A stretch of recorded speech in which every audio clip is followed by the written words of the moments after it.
செய்திகள். சோனியா காந்தியுடன் அண்ணா ஹசாரே நாளை சந்திப்பு. அத்வானி உள்ளிட்ட தலைவர்களுடன் முக்கிய பேச்சுவார்த்தை.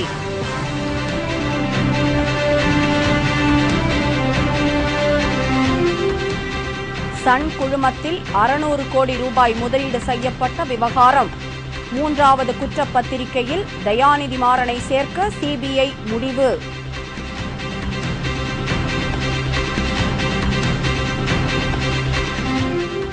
ராசாவின் நண்பர் சாதிக் பாட்சா மரணத்தில் மர்மம். மீண்டும் மருத்துவ பரிசோதனை நடத்த டெல்லி நிபுணர் குழு சென்னை வருகை.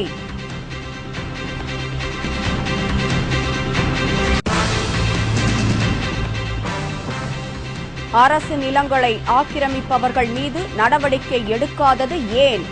தமிழக அரசிற்கு சென்னை உயர்நீதிமன்றம் நோட்டீஸ்.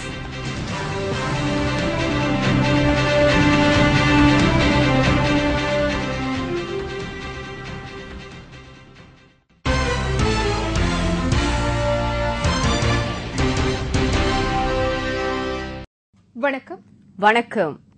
விரிவான செய்திகள். காங்கிரஸ் தலைவர் சோனியா காந்தியுடன் சமூக சேவகர் அண்ணா ஹசாரே நாளை டெல்லியில் சந்திக்க இருப்பதாக தெரிகிறது. ஊழலுக்கு எதிரான லோக்பால் மசோதாவிற்கு மேலும் வலு சேர்க்கும் வகையில் பல்வேறு தலைவர்களை அண்ணா ஹசாரே சந்தித்து ஆதரவு திரட்டி வருகிறார். இதன்படி பீகார் முதல்வர் நிதிஷ்குமார் மற்றும் இந்திய கம்யூனிஸ்ட் கட்சி பொதுச் செயலாளர் ஏபி பரதன் ஆகியோரை நேற்று சந்தித்து ஆதரவு கோரினார். மேலும் இன்று முற்பகல் பாஜக மூத்த தலைவர் எல்.கே. அத்வானி, அருண் ஜெட்லி உள்ளிட்ட பாஜக தலைவர்களை அவர் சந்தித்து பேசினார். இதற்கிடையே காங்கிரஸ் தலைவர் சோனியா காந்தியை அண்ணா ஹசாரே சந்தித்து பேச ஏற்பாடுகள் செய்யப்பட்டு வருகின்றன. எனினும் பல்வேறு அலுவல்கள் காரணமாக இந்த சந்திப்பு நடைபெறவில்லை. இந்நிலையில் காங்கிரஸ் தலைவர் சோனியா காந்தியை அண்ணா ஹசாரே நாளை மாலை 4 மணி அளவில் அவரது இல்லத்தில் வைத்து சந்திக்க இருப்பதாக அறிவிப்பு வெளியாகியுள்ளது. ஸ்பெக்ட்ரம் ஊழல் குறித்த 3வது குற்றப்பத்திரிகையில் மத்திய அமைச்சர் தயாநிதி மாறன் பெயர் இடம்பெற இருக்கிறது. அதிகாரத்தை தவறாக பயன்படுத்தி சன் டிவிக்கு 600 கோடி ரூபாய் பெற்றுத்தந்த விவகாரத்தில் 3வது குற்றப்பத்திரிகையில் தயாநிதி மாறனின் பெயர் இடம்பெறக்கூடும் என்று தெரியவந்துள்ளது. கடந்த ஐக்கிய முற்போக்கு கூட்டணி ஆட்சியில் தொலைத்தொடர்புத்துறை அமைச்சராக பதவி வகித்தவர் தயாநிதி மாறன். அப்போது ஏர்செல் நிறுவனத்தை மலேசிய நிறுவனத்திற்கு விற்பனை செய்ய நெருக்கடி கொடுத்ததாக தயாநிதி மாறன் மீது புகார் எழுந்தது. இந்நிலையில் ஏர்செல் நிறுவனம் விற்பனை செய்யப்பட்ட பின்பே ஸ்பெக்ட்ரம் ஒதுக்கீடு செய்யப்பட்டதாகவும், இந்த ஒதுக்கீடு நடந்து முடிந்ததும் தயாநிதி மாறனின் சகோதரர் கலாநிதி மாறனுக்கு சொந்தமான சன் குழுமத்தில் 600 கோடி ரூபாய் வரையில் மலேசிய நிறுவனம் சார்பில் முதலீடு செய்யப்பட்டது. இதுகுறித்து ஏர்செல் நிறுவனத்தின் முன்னாள் தலைவர் சிவசங்கரன் அளித்த குற்றச்சாட்டுகளை தயாநிதி மாறன் மறுத்து வந்துள்ளார். இதற்கிடையே தனது குற்றச்சாட்டுகளை வாக்குமூலமாக சிபிஐயிடம் சிவசங்கரன் அளித்துள்ளதாக தெரிகிறது. இந்நிலையில் இம்மாதம் 2 அல்லது 3 வாரத்தில் சிபிஐ தாக்கல் செய்யப்படவுள்ள 3வது குற்றப்பத்திரிகையில் தயாநிதி மாறனின் பெயர் இணைக்கப்பட்டிருப்பதாக சிபிஐ அதிகாரிகள் தெரிவித்தனர். மேலும் மத்திய அமைச்சர் பதவியில் இருந்து தயாநிதி மாறனை பதவி விலகுமாறு பிரதமர் மன்மோகன் சிங் கூறியுள்ளதால் ஸ்பெக்ட்ரம் விவகாரத்தில் தயாநிதி மாறனுக்கு சிக்கல் எழுந்துள்ளது. முன்னாள் மத்திய அமைச்சர் ராசாவின் நண்பர் சாதிக் பாட்சாவின் மரணம் குறித்து ஆய்வு நடத்த மருத்துவர்கள் குழுவை மத்திய புலனாய்வுத்துறை அனுப்பவுள்ளது. 2G ஸ்பெக்ட்ரம் ஊழல் விவகாரம் தொடர்பாக கைது செய்யப்பட்டுள்ள முன்னாள் மத்திய அமைச்சர் ராசாவின் நெருங்கிய நண்பர் சாதிக் பாட்சா தற்கொலை செய்து கொண்டார். இந்த விவகாரத்தில் அவருடைய பங்கு குறித்து சிபிஐ விசாரணை நடத்தி வந்தபோது இந்த மரணம் ஏற்பட்டது.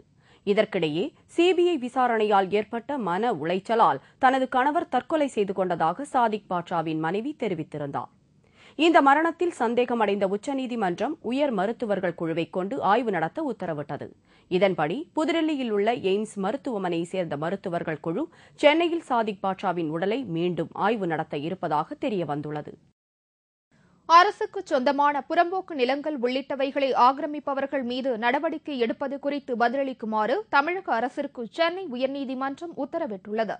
தருமபுரி மாவட்டம் அருகே அரசு நிலம் ஒன்று ஆக்கிரமிக்கப்பட்ட விவகாரம் தொடர்பாக சென்னை உயர்நீதிமன்றத்தில் பொதுநல வழக்கு ஒன்று தொடரப்பட்டது. இந்த மனு தலைமை நீதிபதி இக்பால் மற்றும் நீதிபதி சிவஞானம் ஆகியோர் அடங்கிய பெஞ்ச் முன்பு விசாரணைக்கு வந்தது.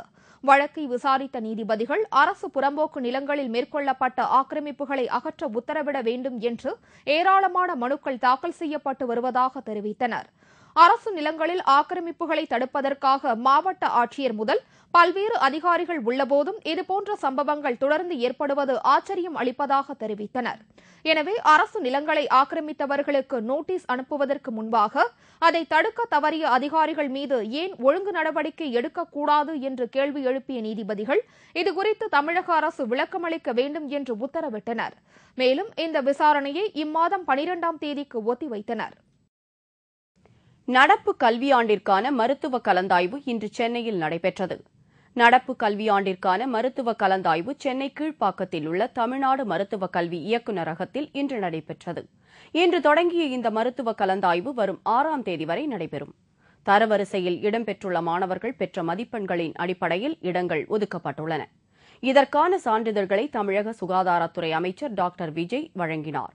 தமிழ்நாட்டில் உள்ள அரசு மருத்துவக் கல்லூரிகளில் மொத்தம் 1653 இடங்கள் உள்ளது என்றும் இதில் 350 இடங்கள் இன்று ஒதுக்கீடு செய்யப்பட்டுவிடும் என்றும் தெரியவந்துள்ளது.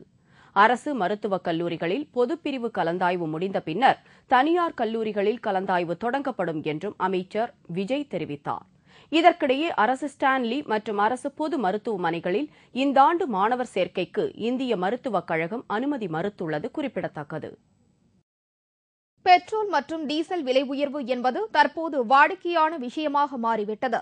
சர்வதேச சந்தையில் கச்சா எண்ணெயின் விலை உயர்வை கணக்கிட்டு மத்திய அரசு அவ்வப்போது பெட்ரோல் மற்றும் டீசலின் விலையை உயர்த்தி வருகிறது. அண்மையில் டீசல் விலை 3 ரூபாய் வரை உயர்த்தப்பட்டது. இந்நிலையில் நேற்று நள்ளிரவு முதல் பெட்ரோல் விலை 27 பைசாவும் டீசல் விலை 15 பைசாவும் உயர்த்தப்பட்டுள்ளது. பெட்ரோலிய பொருட்களின் சில்லறை விற்பனையாளர்களுக்கான கமிஷன் தொகை உயர்த்தப்பட்டுள்ளதால் இந்த விலை உயர்வு ஏற்பட்டுள்ளது.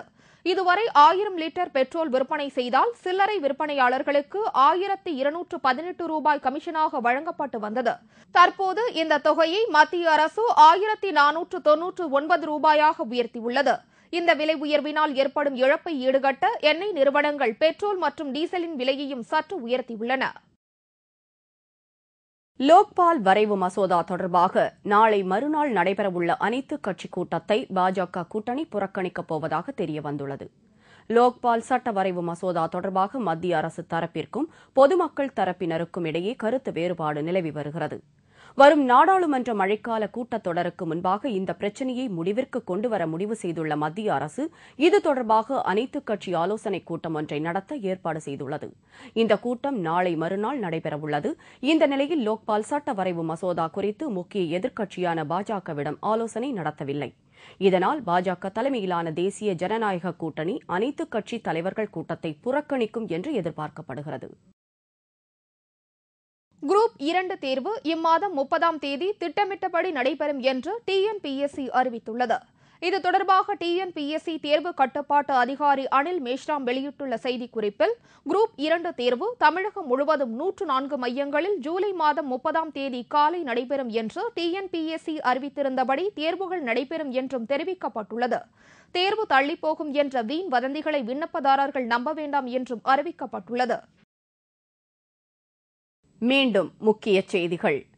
காங்கிரஸ் தலைவர் சோனியா காந்தியுடன் சமூக சேவகர் அண்ணா ஹசாரே நாளை டெல்லியில் சந்திக்க இருப்பதாக தெரிகிறது.